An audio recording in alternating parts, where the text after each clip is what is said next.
This is your anchor, Jason Jabari, and welcome back to Global Kenya News Hub.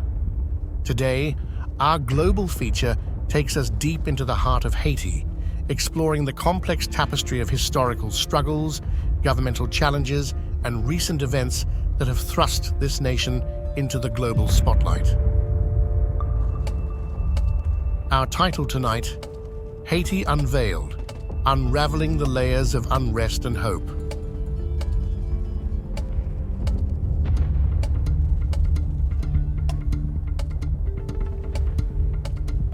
Our journey begins with a dive into Haiti's rich history.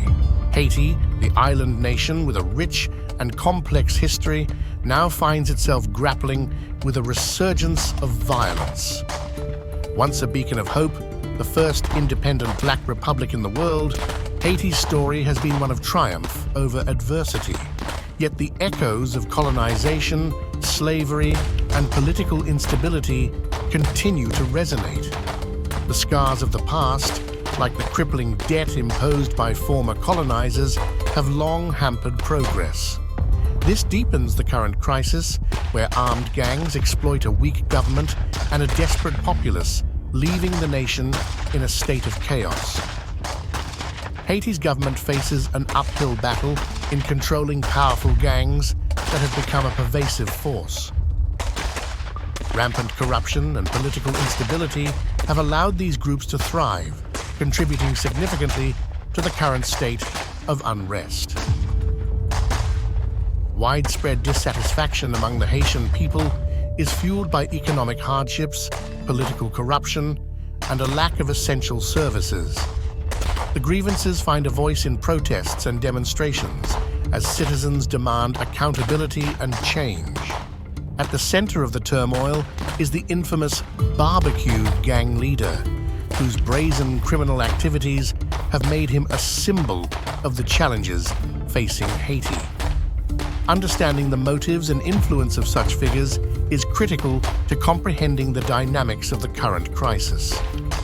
Haiti is facing a growing crisis as armed gangs, led by 46-year-old former police officer Jimmy Cherizier Barbeque, escalate violence and demand the removal of the country's unelected government. Cherizier, accused of human rights abuses, formed the G9 gang alliance in 2020 and gained notoriety by seizing control of the main fuel port, crippling the nation. The assassination of President Moïse in 2021 further destabilized the country, with Cherizier calling for protests and fueling unrest. Rival gangs, including GPEP, fight for control in the capital, displacing hundreds of thousands of civilians and leaving many vulnerable to violence, kidnappings, and human rights abuses. The weak government, lacking both legitimacy and effectiveness, struggles to contain the situation. Gangs exploit this power vacuum, offering services in the absence of state support and profiting through kidnappings, extortion, and control of key infrastructure. While the exact motives of all gangs remain unclear, Cherizier seeks to capitalize on the government's weakness, while some see gangs as fighting for marginalized communities. The UN and US have imposed sanctions on Cherizier, but their effectiveness is uncertain. In a surprising move, while Prime Minister Ariel Henry was away from the country, Cherizier attacked the main airport and also released 4,000 prisoners, sparking concerns about the implications for public safety. We explore the motives behind this mass release and its potential impact on an already volatile situation. Barbecue Cherizier issued a stark warning regarding the political situation in Haiti. He cautioned that unless Prime Minister Ariel Henry resigns and the international community stops supporting him, the nation could spiral into a civil war and genocide. In an unexpected turn, Kenya has entered the fray, offering assistance with its police forces. This international collaboration raises questions about the motives and potential outcomes. A proposed international force led by Kenya may offer a solution, but details and deployment dates remain unclear. In recent events, Prime Minister Ariel Henry's whereabouts had been shrouded in uncertainty following his trip to Kenya. While in Kenya, Henry finalized negotiations for the UN-endorsed multinational security force aimed at combating gang violence in Haiti. However, this initiative triggered unrest and Cherizier's demand for Henry's resignation. Haiti is currently in a state of widespread violence, economic disruption, and humanitarian crisis. The situation is complex and evolving, with the long-term impact of the international force and the fate of the country hanging in the balance. How will this alliance influence Haiti's security landscape? Last week, Haiti's Prime Minister landed in Puerto Rico amidst mounting pressure from domestic gangs calling for his removal. To gain more depth and perspective towards Kenya's intervention, let us listen to one of our very own, the great Pan-Africanist PLO Lumumba. You know, it is very easy from a sentimental perspective to say, oh, Kenya came, and Kenya became a brother or a sister in need. But we've got to understand the circumstances and the facts. Haiti or Haitians are of African descent. That cannot be denied. The Haitians have suffered since they regained their independence from France.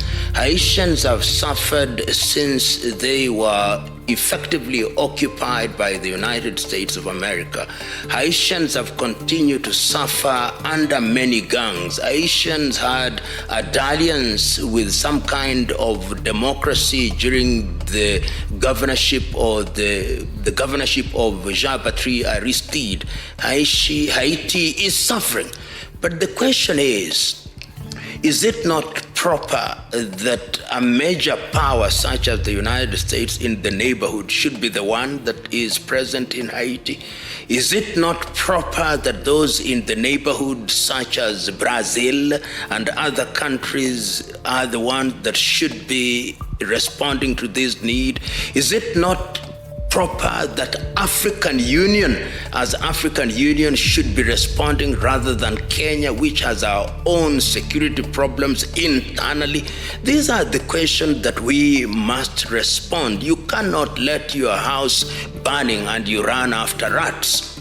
And we are saying that the decision by the Kenyan government, however well-intentioned, is one that must be subjected to scrutiny. I refuse to believe that we are the only country that has the capacity, the training, the wherewithal, or even the finances to undertake this very expensive enterprise. The truth is that we are simply the handmaidens of the United States of America, which does not want to have men and women in boots in Port-au-Prince. Amidst Haiti's escalating turmoil, Prime Minister Ariel Henry has tendered his resignation, urging for calm as the nation grapples with the specter of chaos.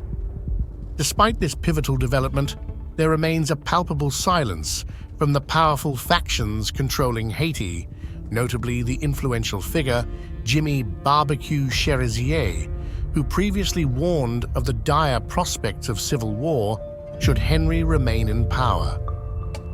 In the streets of Port-au-Prince, a mixed atmosphere unfolds. While some celebrate Henry's resignation, there looms a sense of apprehension regarding the uncertain future that lies ahead. The international and Caribbean community has proposed a transitional council as a potential path forward. However, the gangs, wielding considerable influence, are steadfast in their pursuit of a troika government, a tripartite leadership selected by their own ranks.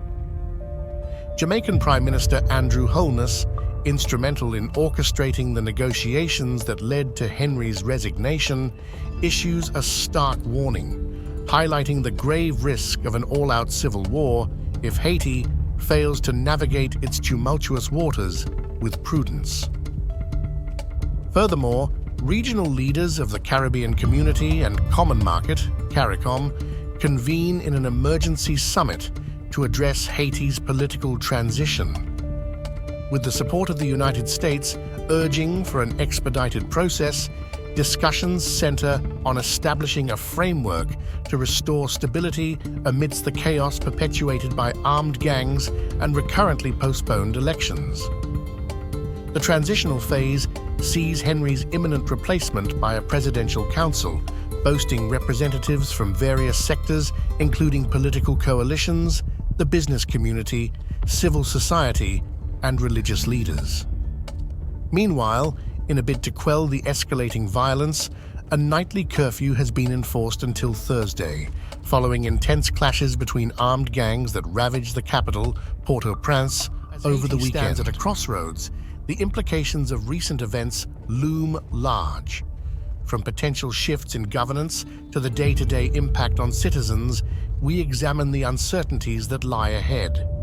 In unraveling the layers of Haiti's unrest and hope, we've delved into history, governance struggles, and unexpected alliances. As this nation stands on the precipice, the world watches, pondering the potential for resilience, recovery, and a brighter future. That's all for now. I'm Jason Jabari, signing off from Global Kenya News Hub. If you found this exploration insightful, don't forget to like, share, and subscribe for more in-depth analyses on global affairs. Join the conversation and let us know your thoughts on Haiti's current challenges. Together, let's stay informed and engaged.